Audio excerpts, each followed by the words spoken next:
Right, we are here at Club Menangle. I'm on my way through to Albion Park in the Sunshine Stars yearling sale, which is on this Sunday the 11th. Make sure you pre-register, get in touch with the guys at Nutrien.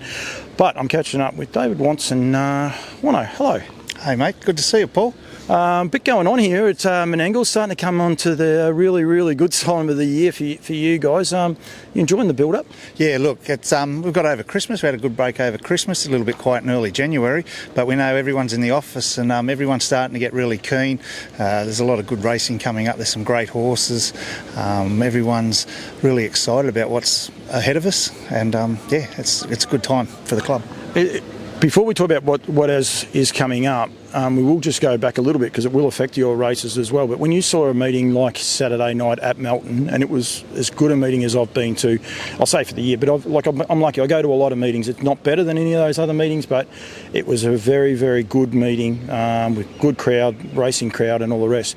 But when you guys are sitting up here, you don't get that atmosphere. But when you're watching those horses on the track and you know there's a large contingent of those horses that are coming here, you sit there having a wry grin on your face, and after each race goes, the bigger the smile gets. Oh yeah, and I seen that racing there on Saturday night. I seen the crowd look like there was a good atmosphere. You take notice of that. You just want everyone to do good. Yeah. Really excited by some of the trotters too. I can't wait to get Anton's trotter here. Call me the Breeze. What an outstanding race that was. What a good advertisement for the trotters. Unbelievable race, the Great Southern Star. Just one of those horses, and I've heard he's coming up here. What sort of miles are he going to run here at Menangle? Given the form he had, even in the heat when he went 53 off the front, I don't think Nathan turned the whip on him. So you got those sort of horses coming up here. Leap to Fame. Look, he's just dominant. He's so strong. He's just a machine. But the mile, it's a different beast, the mile. So a lot of these other horses will come into it. The 4-year-olds, like what a great race that was. We're going to get a new influx of horses because we're getting a lot of the Kiwis coming over as well this year, which we haven't had for the last few years. So from a racing perspective, yeah, I'm really excited about what's about to happen. Don't Stop Dreaming can go drop back to the Chariots. I mean, he chases Leap to Fame home, and you know the 4-year-old. So there's a 4-year-old race before that. You're going to correct me on that? Yeah, we've got the Hondo Grattan this week. What a great race. So you got Don't Stop Dreaming, Sooner the Better. Yep. He's come over from New Zealand, so Barry Purden. We've got Better Be the Best, Captain's Knock, who was fantastic there the other day. Yep. You know, any of those horses have got Chariots winner written all over them. So it's a fantastic race. We've got this, and then in 2 weeks' time, we'll have the Paleface Adios. Yep. And you've got to remember that, like Merlin is coming over for that one. We haven't included Emma and Clayton's horse, Perfect Class, which should be up here. I'm not really sure where Petrarca is. Yep. You know, I'd love to see him going around in the Face Adios, be a fantastic to go in that. There was a couple of Queenslanders that were also nominated that didn't go around this week. They scratched. For Dear Life and Artie's Flash, which have got great form. They're going around at Albion Park this week, had fantastic form. So we've got all those sort of horses still to come into it. The Chariots, once again, we talk about vintage years, but this is a real vintage year for the Chariots. And like Mark Purden's horse looked awesome there the other night. Well, he looked awesome. Merlin and him are very similar. Barrier draws tend to sort those two horses out. And then you've got that little horse, Sooner the Better, who everyone loves. He's probably a length behind those two horses, but he is a seriously good horse. That's from over the ditch. To get 3 of them coming over, plus you don't know what else is going to come, that adds that excitement. But it also gets that Trans-Tasman think going. And of course Merlin now, he's accepted to be the first for the grins. He's got the first grin spot taken up today. You said there before about Call Me the Breeze. Just Believe, he's probably coming up here for the Hammerhead as well. They're in that race as well. So you're going to have New Zealand eyes watching this and promoting how huge this carnival is going to be. They've already started watching what we're doing in Melbourne and going from there. Harness racing, that's what it's so good for the whole industry, full stop. Yeah, the racing's really exciting. So to get the core, the people that really love harness racing, but this club's made some big inroads in the last 6 to 12 months, especially with a race called the Eureka, that we're able to get that new investment here, the new crowd. So we're really calling on that. We've got some great entertainment again on the night. We've got Diesel. I know he's about my age, but what a great entertainer. Johnny Diesel in the old days. So we've got great entertainment here on the night.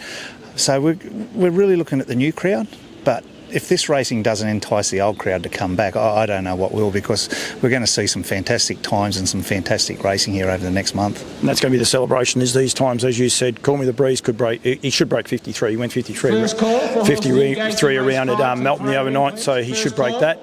you could have a sub 50 trotter. You could have two of them if Just Believe and him decide they'll do what they did the other night. Is Just Believe coming? Or look, I'd like to think he is. That they've always mentioned that they'd like to come back. I could be wrong, but I think it was the last time, other than the other night, that Just Believe got beat was actually here in the Hammerhead. So, and they went about 52 that night. The right conditions, the right weather. I know the track will be right. Yeah, I could see a sub 51. The record's 151.5. There's a $25,000 bonus. That might entice Anton and Pat to maybe make a decision, and Nathan maybe knock the handlebars down. they enjoy it. They do enjoy it, and well done to them. They put plenty of money in. Are they still the sponsors for the Hammerhead?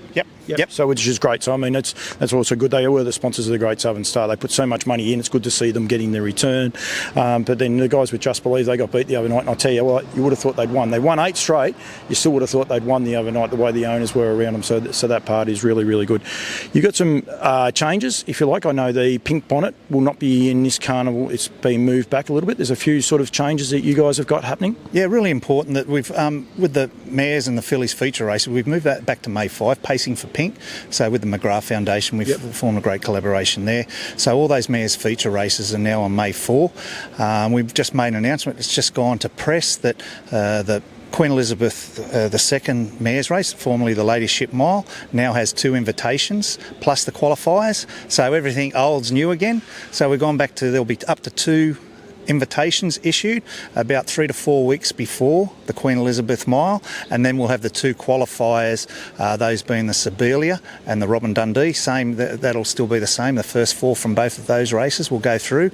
Look, what we've taken away a few of the automatic qualifiers from other states. Being where it is, it's too far away. So those races will still be recognised with the invitations.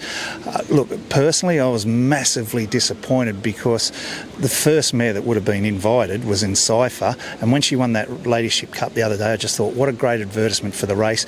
The Eureka winner, first invite, back to Menangle to win further riches, and I'm just devastated for the team there, that the way she pulled up, and it was just looking at it as a great advertisement for the race. So unfortunately but it's a really huge announcement that we've made, that we've gone back to 2 invites for that race. There's also something different with the Derby this year. The Simpson Memorial is on here next week for 3-year-olds.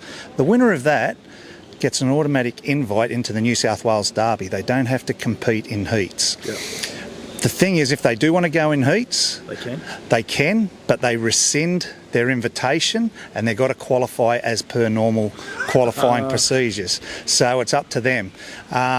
Very similar along the lines, we've done those sort of things before, but this is really important. We're going to do it for the Oaks. There'll be a couple of races there where you can win a race. You don't have to compete in the heats of the Oaks. You can go straight into the final, but if you want to compete in the heats, you rescind your invite and you're just in with the crowd. So it puts a little bit of pressure. What we're really also looking for the Simpson next week, it might encourage a few more maybe interstate races, horses, knowing that if they come up and win, they're straight in the New South Wales Derby. They don't have to worry about going around the qualifiers, and that's the locals as well. And there's a bit of peace of mind there, knowing you're in the final of the Derby and or the Oaks, and you just look after your horse and get it right for the big race. So they're at the end of February, start of March, I think. The last, and then the Miracle Miles on the 9th. Because the Nutrien are on the 8th and 10th, so either side of those, which is the same as last year, and then the Ladyship's a week before still. So the Queen Elizabeth Mile is on the 4th of May. So it's all moved back. We've gone back. What we've looked at too is the 3-year-old fillies. They race into so much racing at the end of the season, which is now November, December. They never really got a chance to have a spell, have a good season over the summer, because those races were in February. We really took notice of that. So we've moved it a bit back. What we think we'll get all those 4-year-old mares now, but they're 4.5 on their birth certificates. They're 4 years and 9 months. They'll be a lot more seasoned, which they can take on those, like the Queen Elizabeth race now, and it'll be the first time that those really good 3-year-old fillies, which there's plenty of them from last year, will be able to take on the mares that have been established over the last couple of years, but it's going to be the first time they've raced against each other.